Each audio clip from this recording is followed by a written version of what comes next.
మాట నేను మీకు గుర్తు చేస్తా ఉన్నా.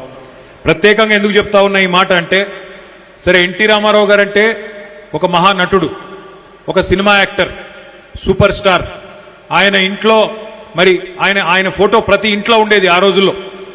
రాముడు అంటే ఎన్టీ రామారావు, కృష్ణుడు అంటే ఎన్టీ రామారావు అన్నట్టు మరిగా దేవుడి రూపమే ఎన్టీ రామారావు గారి రూపంలో ఇంటింట క్యాలెండర్లలో ఆలాడు ఉండే పరిస్థితి.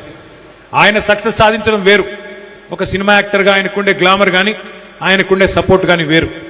కానీ కేసీఆర్ గారు పార్టీ స్థాపించినప్పుడు ఒక్కసారి పరిస్థితి ఏందో మనం గుర్తు చేసుకోవాల్సిన అవసరం ఉంది. 2001 ఏప్రిల్లో పార్టీ పెట్టినాడు. అదేదో సినిమాలో పాట ఉంటుంది, గాలి వానలో వాన నీటిలో పడవ ప్రయాణం, గమ్యమెక్కడో తీరమెక్కడో తెలువదు పాపమని.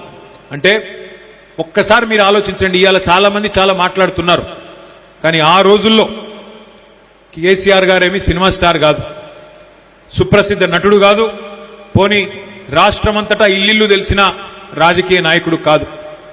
మనీ పవర్ లేదు, మీడియా పవర్ లేదు, మజిల్ పవర్ లేదు, కులబలం లేదు, ధనబలం లేదు.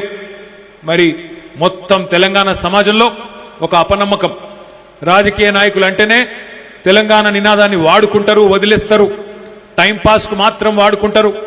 వాళ్ళ పదవి రాకపోతే గడబడి చేస్తారు, మళ్ళా పదవి రాగానే గమ్మునుంటారు అనే ఒక బదనాం. 1969 నుంచి 71 వరకు గట్టిగా కొట్లాడినా 370 మంది చచ్చిపోయినా 11 మంది పార్లమెంట్ సభ్యులు గెలిచినా మర్రి చెన్నారెడ్డి లాంటి మహానాయకుడితోనే తెలంగాణ రాలేదు. ఈ బక్కపల్సన్ మనిషితోని ఏమైతుంది అని మాటలు మాట్లాడే పరిస్థితి. మగల ఉన్నది, మగల ఉట్టింది, పుబ్బల పోతుంది అని ప్రత్యర్థులు దాడి చేయడం, ఇట్లాంటి పరిస్థితుల్లో పుట్టింది ఆ రోజు తెలంగాణ రాష్ట్ర సమితి కేసీఆర్ గారి నాయకత్వంలో. ఏం జరిగింది, ఏం అద్భుతం చేసినాం ఒక్కసారి ఆలోచించండి అని చెప్పి నేను కోరుతా ఉన్నా. ఆ రోజుల్లో గులాబీ జెండా కట్టడానికి హైదరాబాద్లో మరి కార్యకర్తలు లేరు, నాయకులు లేరు.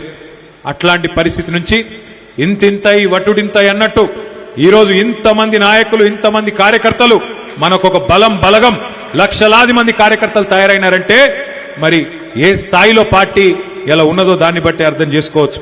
కానీ దీని వెనుక ఎంతమంది త్యాగం, ఎంతమంది పోరాటం, మన నాయకుడి నాయకత్వం ఉన్నదో మనం గుర్తు చేసుకోవాలి.